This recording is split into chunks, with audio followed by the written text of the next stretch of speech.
இந்த மகான்களை சேவிச்சு இந்த வேத பாராயணத்துல கலந்துக்கிறதுங்கிறதுக்கு பல ஜென்மாந்தரியமான சுகிருதம் இருக்கணும். அதனாலதான் நம்மளை இங்க இந்த இடத்துல கொண்டு விட்டுருக்கு. இந்த சபை ரொம்ப பெரிய சபை. இதுல சந்திரன் மாமா நம்ம பேரில் இருக்கக்கூடிய ஒரு அன்புனாலையும் ஒரு பாசத்தினாலையும் 2 வார்த்தை பேசணும்னு சொன்னா என்ன, தெரிஞ்சோ தெரியாமலோ மாமாவோட கிட்டத்தட்ட ஒரு 25 வருஷ காலமாக தொடர்பு. எங்கள் அண்ணா ஆடிட்டராக இருந்தார் சபாக்கு. அப்போ இந்த ட்ரஸ்ட்டை ரிஜிஸ்டர் பண்ணி மாமாவோட கைங்கரியம் பண்ணிட்டு இருந்தார். அந்த பிராப்தம் தொடர்ந்து எங்களுக்கு இல்லை. இருந்தாலும் மாமாவோட அனுகிரகத்துக்கு நாங்கள் எப்போதும் பாத்திரர்களாக இருக்கோம். அது ஒன்று. இந்த இப்போ ஏற்பட்டதான இந்த வேத சபை, வேத வித்வான்கள்லாம் நிறைஞ்சு இருக்கக்கூடியதான இந்த சபைக்கு அடியனுடைய கோடி கோடி பிரணாமங்களோட 2 வார்த்தை ரொம்ப தாழ்மையாக எனக்கு தெரிஞ்ச அளவில் தெரியப்படுத்திக்கிறேன் எல்லா பக்தர்கள் முன்னிலையிலையும். தபஸ்வாத்தியாய நிரதம் தபஸ்வி வாக்பிதாம்பரம் என்று சொல்வதை போல லௌகிகளாக இருந்தாலும் அதுல ஒரு ஆன்மீகம் இருக்கிறதுங்கிறது இந்த பாரத பூமியில மட்டுமே சாத்தியமாக இருக்கு. ஏன்னா உத்தமமா வேதத்தை அத்தியனம் பண்ணி பூர்ணமாக ஆச்சார அனுஷ்டானங்கள் எல்லாம் கடைபிடித்துக் கொண்டு இருக்கணுங்கிற ஒரு நியதிய இந்த பூமியில இருந்தால்தான் நம்ம எல்லாம் தெரிஞ்சுக்க முடியும். அனுஷ்டிக்கிறது அடுத்தது, தெரிஞ்சுக்கிறதுக்கே ஒரு பெரிய வாய்ப்பாக இருக்கக்கூடியது இந்த பூமியில நம்ம பிறந்து இங்க வாழறது. அதுல ஒரு பெரிய பாக்கிய வசத்தினால மட்டும்தான் நமக்கே இந்த பிராமணாளுக்கு உண்டானதான இந்த வேத அத்தியனம்ங்கிறது அவளுடைய சுவாத்தியாயம். அது அவளுடைய பிறப்புரிமை. அது அதை நம்ம எல்லாரும் பண்ண முடியல. இந்த மகான்கள் எல்லாம் பண்ணியிருக்கா.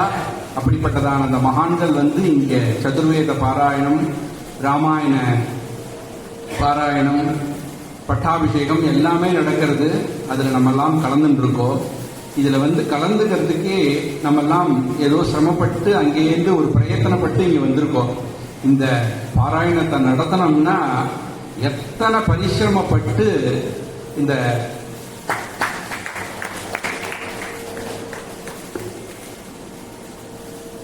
பாராயணத்தை நடத்தணும்னா எத்தனை பரிசிரமப்பட்டு மாமா நடத்தணுங்கிறத நம்ம எல்லாம் யோசிச்சு பார்த்தோம்னாக்க நம்மெல்லாம் மாமாவுக்கு சிரசா எப்போதும் அவரை நமஸ்கரிச்சுட்டே இருக்கணும்.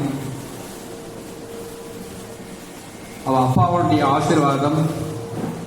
மாமா பலமுறை நான் மாமாட்ட பேசி நின்றிருக்கேன். மாமா சொல்லுவா, அவ அம்மாவுடைய தாலியை அடமானமாக வச்சு அவ அப்பா இந்த வேத பாராயணத்தை நடத்தியிருக்கார். ஒரு வருஷமும் வேத பாராயணம் நடத்தணும்னா அவாத்துல இருக்கிற அவளுடைய சொந்த சொத்தை வித்து இந்த வேத பாராயணத்துக்காக பிரயோஜனப்படுத்திட்டு இருக்கக்கூடியதான ஒரு உத்தமமான ஒரு வம்சத்துல மாமா வந்த காரணத்தினால 365 நாளும் மாமாவுக்கு இதை தவிர வேற ஒரு கவலை கிடையாது. குடும்பம் இருக்கு, லௌகீகமான தர்மங்கள் இருக்கு. இருந்தாலும் மாமாக்கு பிரதி சுவாசம் என்ன கவலைன்னா தன்னுடைய குழந்தை குட்டியை பத்தி, குடும்பத்தை பத்தி கவலை கிடையாது மாமாக்கு. இப்ப இன்னும் அயோத்தி பாராயணம் முடிஞ்ச பாடு இல்லை. அடுத்த வருஷ பாராயணத்தை பத்தி இப்ப பேசிட்டு இருக்காரு மாமா. திருவெண்காடா திருநெல்வேலியாங்கிறது அதெல்லாம் அது யாரால முடியும்னா அந்த முழு மூச்சா தன்னுடைய வாழ்க்கையினுடைய ஒரே லட்சியம் என்னன்னா இந்த அப்பா ஆரம்பிச்ச இந்த வேத பாராயணத்தை நடத்தணுங்கிற ஒரு, எப்போதுமே வாழ்க்கையில ஜெயிக்கணும்னா ஒரு குறிக்கோள் இருக்கணும். அது ஜெயிக்கணுங்கிறது லௌகிகமான ஜெயிப்பு இல்லை. இந்த மாதிரி தார்மீகமான ஜெயம் வரணும்னாலும் அதுக்கு ஒரு பிரயத்தனம், அதுக்கு ஒரு முயற்சி. இதெல்லாம் நம்ம வேற எங்கேயும் போய் இந்த மேனேஜ்மெண்ட் லெசன்லாம் கற்றுக்க வேண்டாம். மாமாவை பார்த்தா போதும். இன்னைக்கும் இது முகஸ்துதிக்காகவோ மாமா ஒரு சான்ஸ் இந்த மைக்கு கொடுத்தாருங்கிறதுக்காகவோ சொல்லல. இது சத்தியமான வார்த்தை. சொல்ற வார்த்தைகள் அத்தனையும் சத்தியமா ஹிருதயபூர்வமா சொல்லக்கூடியதான வார்த்தைகள். அது இந்த மாமாக்கே பொருந்தும். 365 நாளும் நம்ம ஆத்துல கொஞ்சம் ஆத்துல ஏதோ ஒரு வேலை சொல்லி செய்யலைனாலே நம்ம ஆத்துல இருக்கிறவாள்லாம் மூஞ்சி காட்டுவா.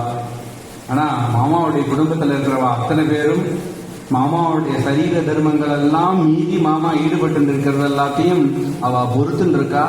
அவ குடும்பத்தார் அத்தனை பேருக்கும் அடியனுடைய சாஷ்டாங்கமான வந்தனங்களை தெரியப்படுத்திக்கிறேன். ஏன்னா ஒருத்தரா அவர் பண்ணணும் இந்த காரியம்னா ட்ரஸ்ட்னு பேரு இருந்தாலும் அவ அப்பாவும் என்ன ஸ்ரீ ஸ்ரீ அண்ணா சாதாரணமா நரஸ்துதி பண்றதுக்கு அவர் ஜென்மாலே கிடையாது.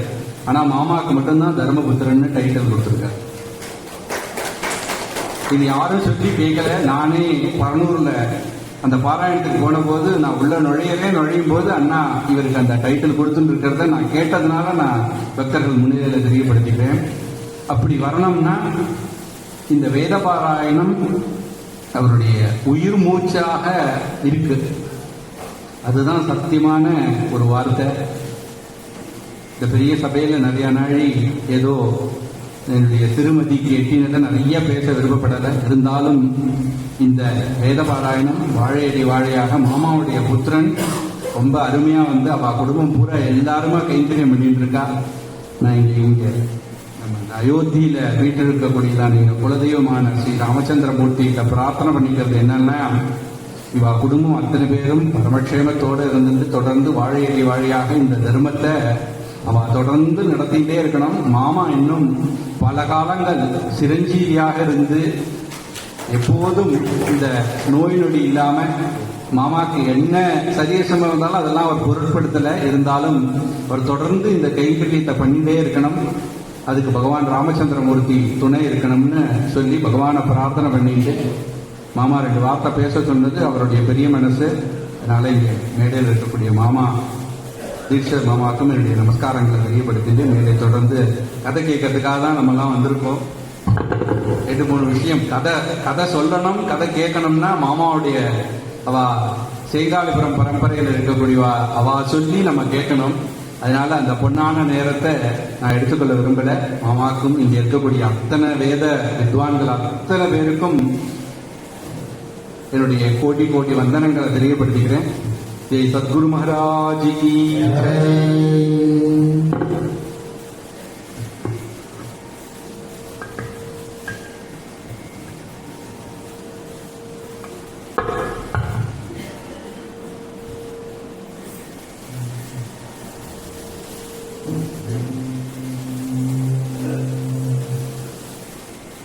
ஜானகி காந்த